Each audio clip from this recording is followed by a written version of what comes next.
ahead.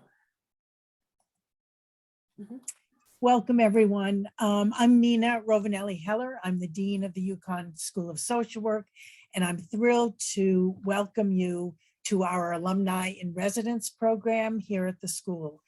As all of the social workers in the audience will know, this occurs in the middle of Social Work Month, which is March 2022. And the national theme is "The time is right for social work." This is something we've been talking about here at the school, particularly over these last 2 years, as we've dealt with the fallout from the pandemic, the increased recognition of the role that social work and social work practitioners have in work with communities, in the fight for social justice, and in providing needed services to children, to families, and to communities, particularly our communities who have been most adversely affected by health disparities that have really become uncovered by the pandemic. This has also been a period of time where we've seen a lot of social unrest. We've seen increased awareness of the pernicious and long-term effects of racism, police brutality, and other significant concerns for our communities.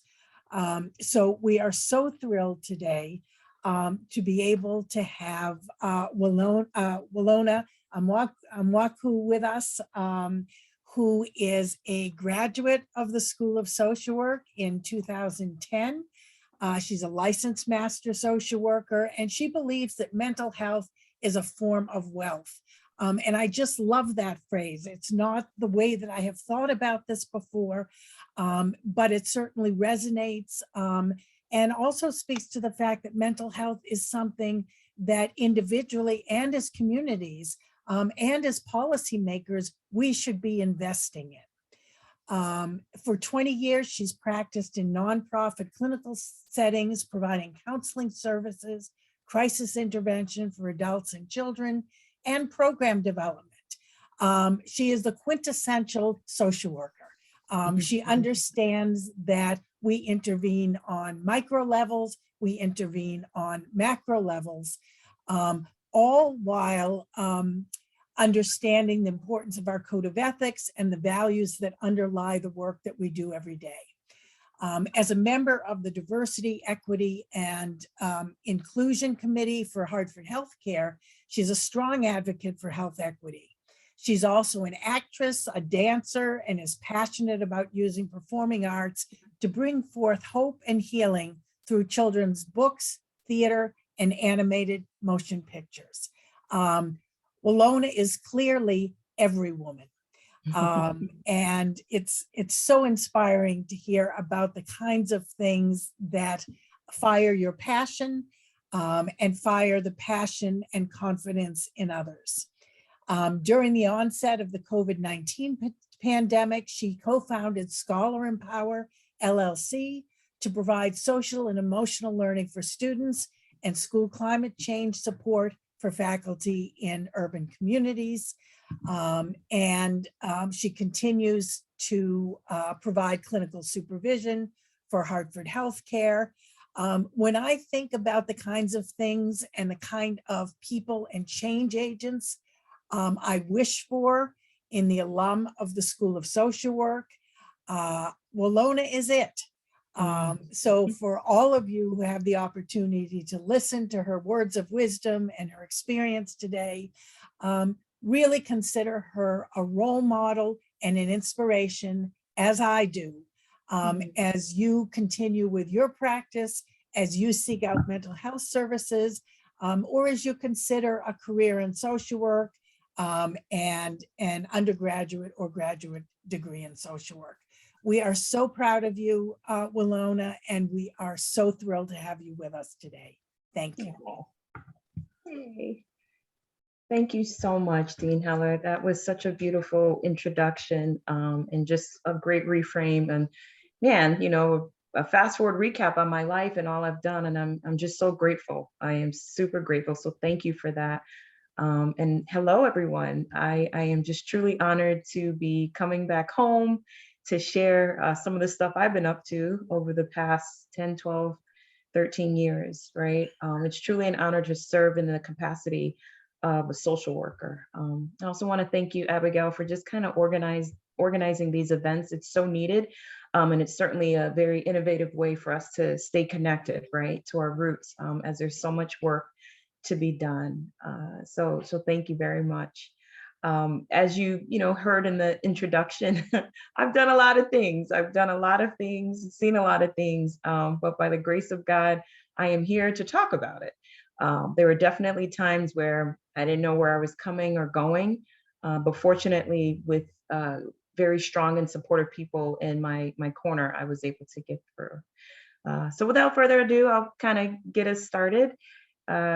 So my name is Willona Amoakoh. I'm not sure if you're all familiar with that last name. It can be tricky to say, but that's because it's not from America.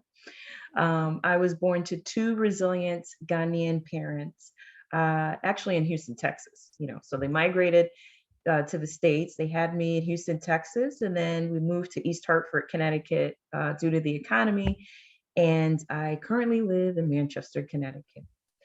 So I want to just give a brief shout out to all the immigrants out there as we celebrate Social Work Month, and the families and men and women and soon to be scholars that have really persevered through just finding their way coming to a new country. So I married a fine gentleman. His name is Andrews, and he is also a social worker. And you'll hear about that a little later. And I have three healthy, spirited, energetic, fun-loving children. They're currently 12, 10, and 6, and I love them to pieces. I love my family. I'm so grateful. And so, just also want to add that I have my master's degree, right? But I'm also a first generation college graduate.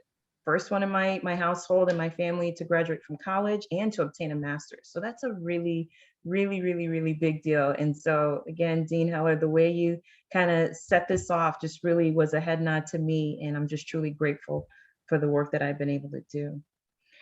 So, I'll just kind of talk about a few topics for today's time together since we're here. And again, I appreciate everyone tuning in and watching. And I hope that what I say could just be encouraging and just kind of shed some light in your personal professional journey. Okay. So this whole social work journey has been quite eventful.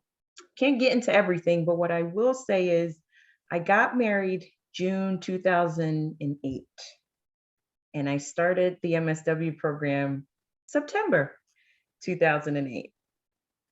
So yeah, you can kind of fill in the blanks with how life was, but very, very eventful. But then in December 2009, I had a baby boy. Mind you, I was still in the master's program. And fortunately, I was able to finish in 2010. But I want to talk about my experiences at UConn, being a first-time mom, pregnant, and really just trying to go for my dreams. One of the most memorable things about UConn was everyone on campus, and between staff and faculty, students, everyone was so supportive and welcoming, and for a little bit I carried like, oh my gosh, I'm pregnant. Like, what does this mean? And the reality is it means nothing. It's literally an extension of who I am. But, it doesn't stop, and it should never stop. Your condition, your situation should never stop you from pursuing your goals and dreams. And so UConn gave me that. And in return, I was able to give that back to the folks I work with now. True story. You may have to close your ears, Dean Heller, but actually one of my classes I had before I delivered was one of your classes, and I forgot the assignment. All I know is I was 9 months pregnant and I needed to complete a 20-page paper. I have never prayed so hard to have this baby come, because I was like, there's just no way I can do it. There's just no way. There's just no way. I appreciate her, I respect her, but I just can't. I think the assignment was due on like December 15th. And my son Isaiah, my oldest, he came December 13th. So I'm just so grateful for it. I get to laugh at that, but it also spoke to the grace and support. Again, Dean Heller, you and many of the other faculty at the time were just so encouraging. I was able to take the time I needed, to recuperate as a new mom. And fortunately, I was able to finish the work and the assignment. During that time, 2009, what was happening around the world? President Obama was elected in office. It was just an amazing time. And I have to be honest with you, it was the first time, which, it's kind of shocking, but it's true for me, the first time I felt proud to be Black in America. Wow. That's powerful, right? You got to sit with that because it's like, this is an adult woman in her prime, but it wasn't until that moment. And I just said, okay, I'm partnering with you, to really make changes and be an agent of change. So, with that really set the tone for me pursuing my goals. But, life after graduation, a lot of figuring things out, dealing with a new baby, really being newly married and all of the things that come to it. And I'll never forget my mom, just trying to figure it out, an immigrant. And, in our Ghanaian family, if you're a doctor, if you're a nurse, if you're a lawyer, if you're an engineer, that's a good thing, even a teacher. And I'll never forget, I told her, I said, Mom, I'm a social worker. And she's like, okay. And what is that? I said, social worker, someone who helps people with their problems. Like a who? A counselor? I said, sort of, kind of, yeah. If you could say so. But I'm into like building programs and things. And she just could not get it. And so she finally landed on, well, are they paying you good? And I said, they are. She's like, oh, okay, good job. Congratulations. And I can sit back and laugh at that. But, it actually was very profound because it really spoke to my journey in becoming who I am now, being able to articulate what I stand for, who I'm about, and what I care about. Right. And so just real quick, I wanted to also add that my concentration, I was a macro concentration. And I know some of the programs have changed since then. And so mine was social work administration, right? And so I took the track of, grant writing development, business development, learning how to master budgets, really for nonprofit organizations and programs. But one of the things that I really didn't have enough of was the clinical background. And so after graduation, I really took on positions that could really strengthen that area. And I know there's been some changes, academically, where it kind of complements both worlds, right? The macro as well, and direct service. So I've worked at the Urban League of Greater Hartford. I've worked at Wheeler Clinic. I've worked at Community Health Center, and a few other places, before landing my job at Hartford Healthcare. I wanted to also speak about, just transitioning into work. And I'll never forget, I had a friend, still love her to pieces, but she was able to reflect to me, this is not you. And so what I mean by that is, while looking for employment, trying to make ends meet, I just wanted to settle on something that could just pay the bills. And the reality is, as you're looking for work, it's totally appropriate and healthy to really pursue things that link with your personal values and your beliefs.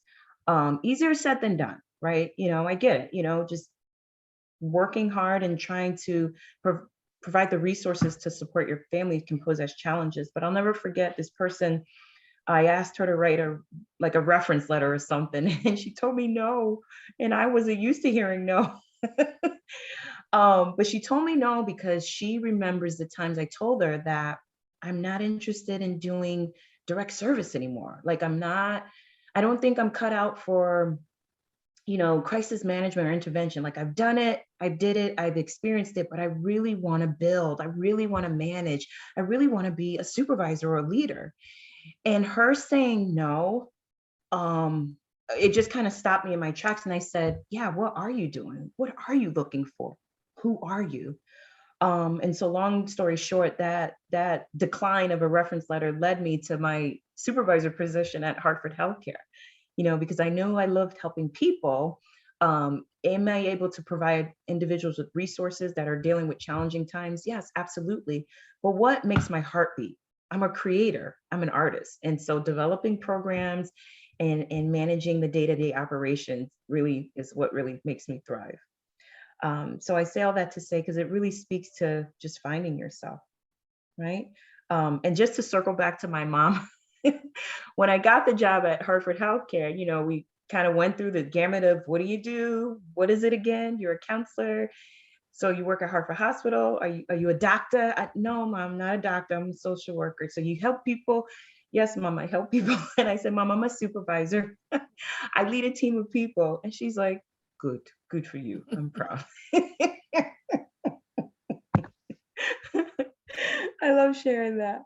But again, in this journey to like please my mom, but I'm just grateful that I've been able to really tap into the things that I enjoy and determine what I want to spend my time on. I also want to just share a few things about like self-care practices, right?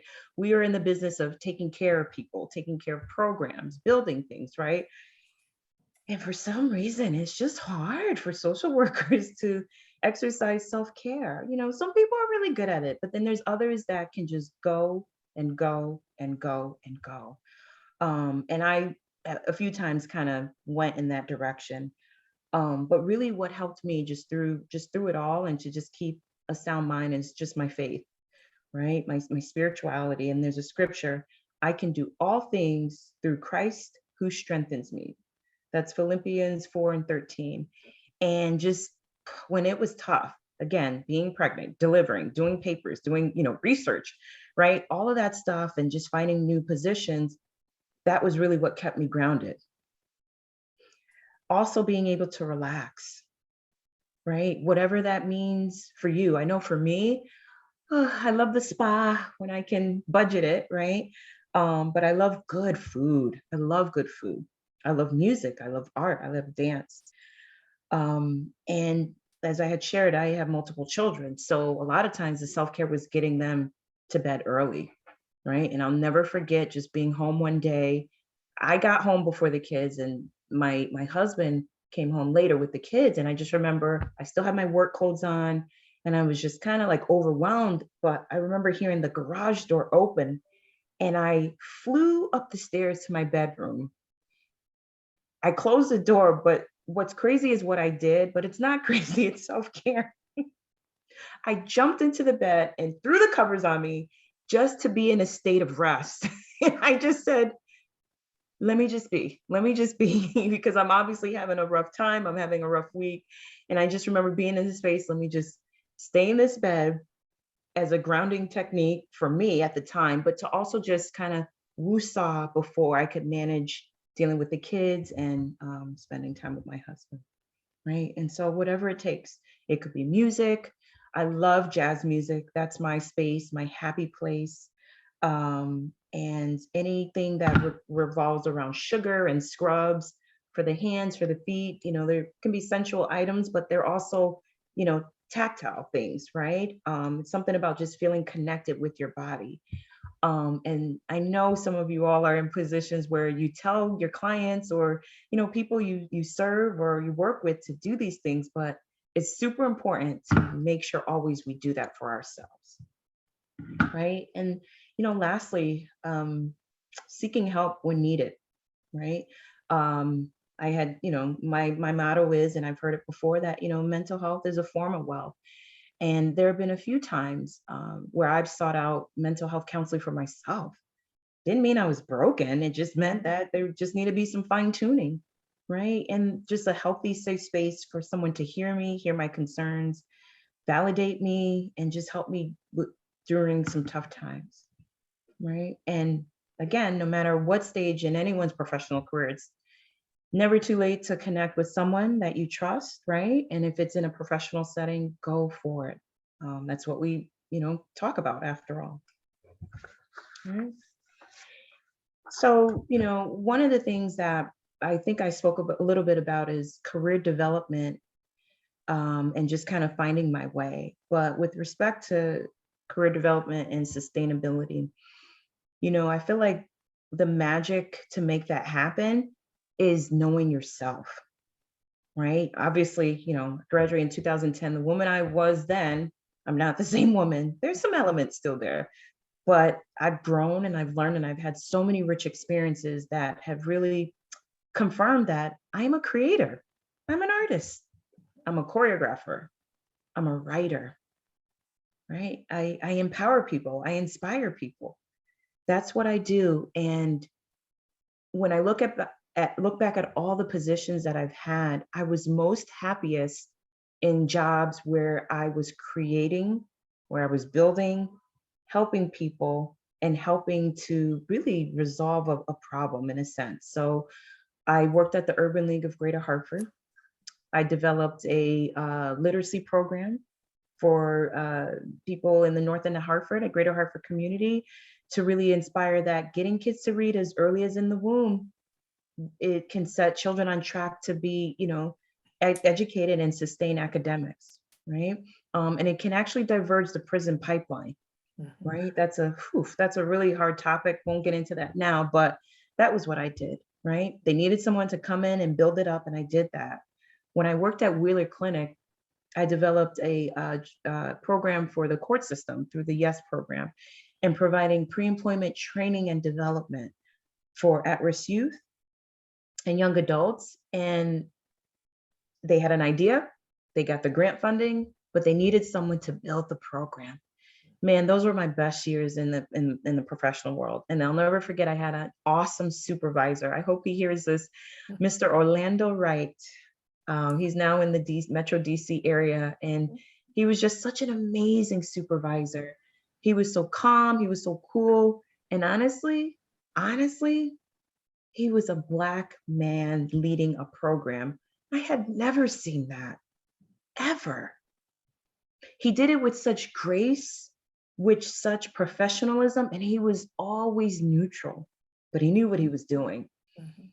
And again, just having experiences like that just really shaped who I am today, right? And then lastly, where I am now with Hartford Healthcare, some of you may know the program Nurturing Families. We're now Stronger Families, Stronger Future, but came into a group of women, a team of women that just went through some changes, but the program itself just needed a revival. And I got to join forces with some amazing home visitors and staff to be able to build this program. Now, I definitely want to promote childcare. And the funny story is that the work that I do is childhood education and development. And when we talk about great jobs, also having a supportive environment, to the point I was hired January 11th, 2016, and I was ready to pop. Like I was pregnant again with my daughter. And I started work January 11th, and I had to call out on January 19th because I was having a baby.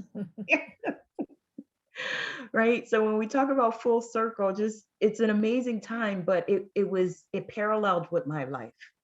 Right. And so just truly grateful for that opportunity. But when you look at sustaining a job, again, I just encourage everyone to find things that really speak to their values, things that would bring them joy and that really parallel with your life's mission work.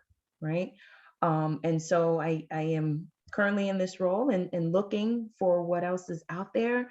But I will say I'm just so proud that I have teamed up with another social worker, another UConn alum, Renisha Nichols, who has just started her renamed her private practice, Reset Restart. And we teamed up to do the scholarempower program.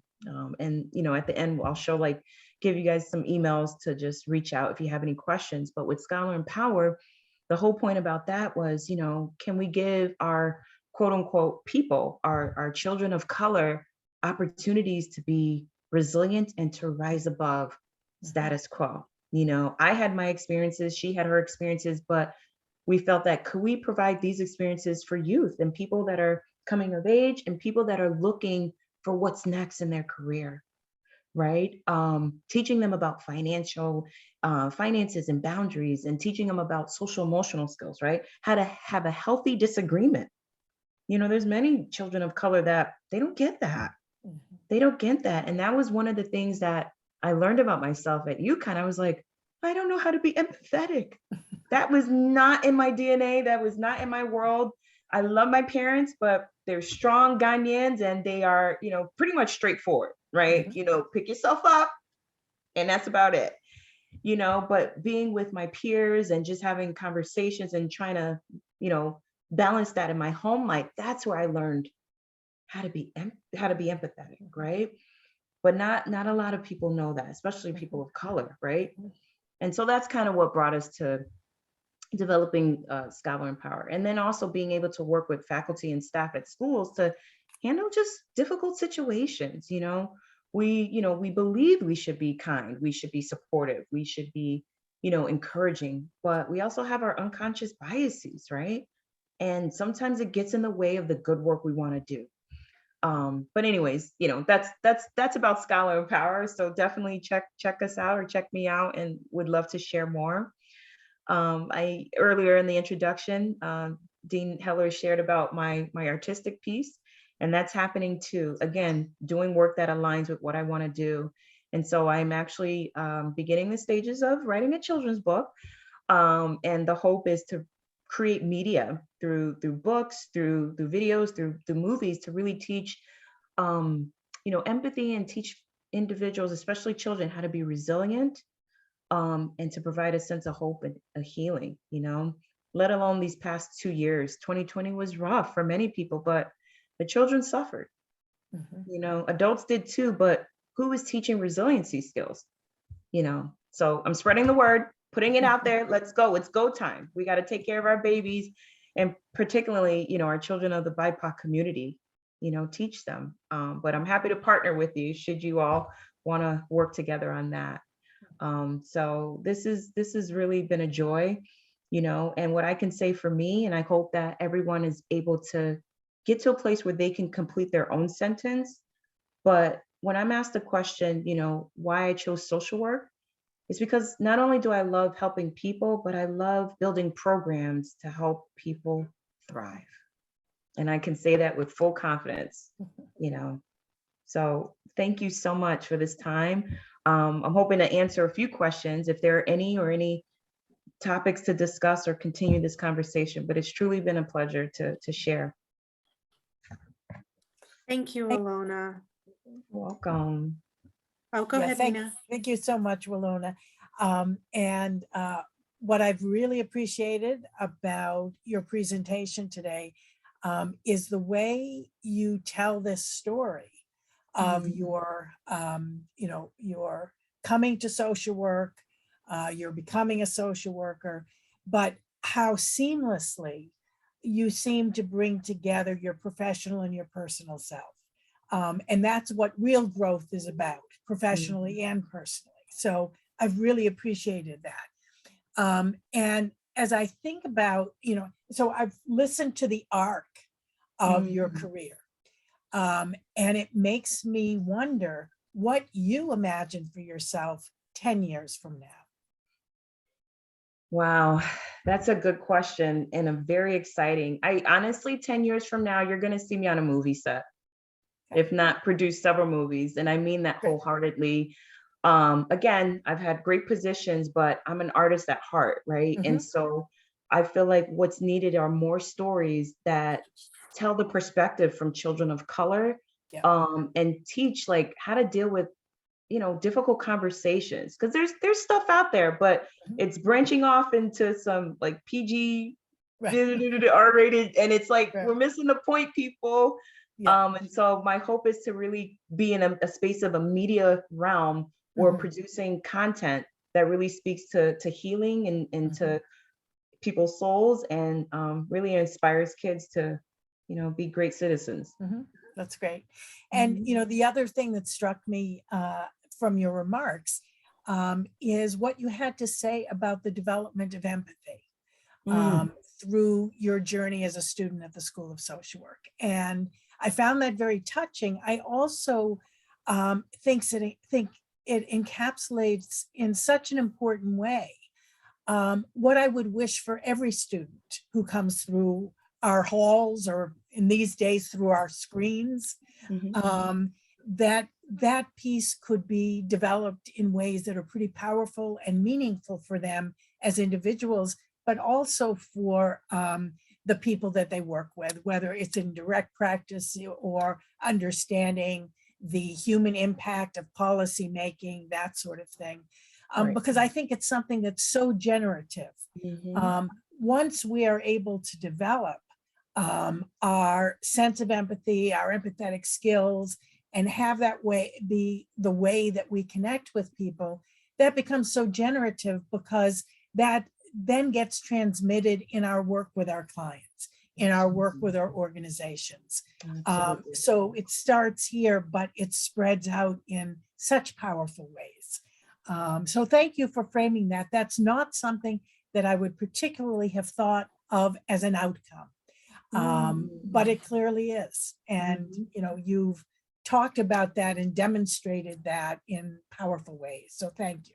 Oh, you're welcome. You're very welcome. And I just wanted to add to that. It's, again, kind of going back to being your true authentic self. That's how people can be their best selves, right? And you know, with respect to the social work code of ethics, it's like personal values. That's what makes it work. You can be told the ethics, right? And you can be told to follow, but if it doesn't align with you, then you're kind of like missing the point, right? So yeah. Yeah. Awesome. Thank you for touching on the points of importance of self-care as well, and really just being able to ask for help when you need to, and understanding that we're all trying to do the best that we can in our careers and our personal lives, but sometimes we need to take a break and take a step back and take care of self first. So I was wondering if you could share maybe either some of what you're reading right now in your personal or professional growth, books that you would recommend for, you know, a student that's going through the program right now, or a young alum that's developing in their career. So really right now, just really in the space of self-care, that's really a lot of the stuff I'm reading. And so with books, not so much. So I'm doing a lot of e-reading, but I could just say off the top, I follow a Bible app called Uverse. And what's unique about that, there's so many short reads, you know, being a busy mom, a working woman, and developing my career. It's like, where's the time to sit and read? You know, that's what I'm seeking. That's why I'm speaking to my counselor about, I need more time. But the Uverse is nice because there's multiple devotionals in any topic. You could research stress. You could research how to work with a difficult boss. You can research how to work with difficult people. And there's just enough reading that it's bite-sized to the point where you feel accomplished, like you can read. Because as a student, I mean, you're doing a lot of reading anyway, but what are you reading to build the soul, right? And so the Uverse app, Bible app, is what I'm reading now. Awesome. Yeah. Thank you. You're welcome. I wanted Willona to comment on some of the points you made about having been a macro practice in a macro practice concentration, and feeling like you wanted more clinical experience, and so doing that work. And as you talked about sort of your professional journey, what I noticed is that as your journey has moved from, you know, farther away from being at the School of Social Work, you have brought together the aspects, the many aspects of social work across macro and micro practice. So when you were talking about developing a literacy program, which is arguably a micro practice, you also are developing it in the context of understanding the social systems and why a program like that is needed in the bigger picture of creating change for young kids of color. And you mentioned you know, incarceration and how literacy can break that cycle, that pipeline. So what I love is, and I hope that others who listen to your story will put together that the profession, regardless of sort of what area, if you label yourself a micro practice social worker or a macro practice social worker, your impact can be beyond that one area. And I think you've really showed that in the journey of your career and the work that you're doing now. And I think it's really wonderful for you. And it's a great testament to what this profession has to offer the world. Sort of in fitting with Social Work Month, right? And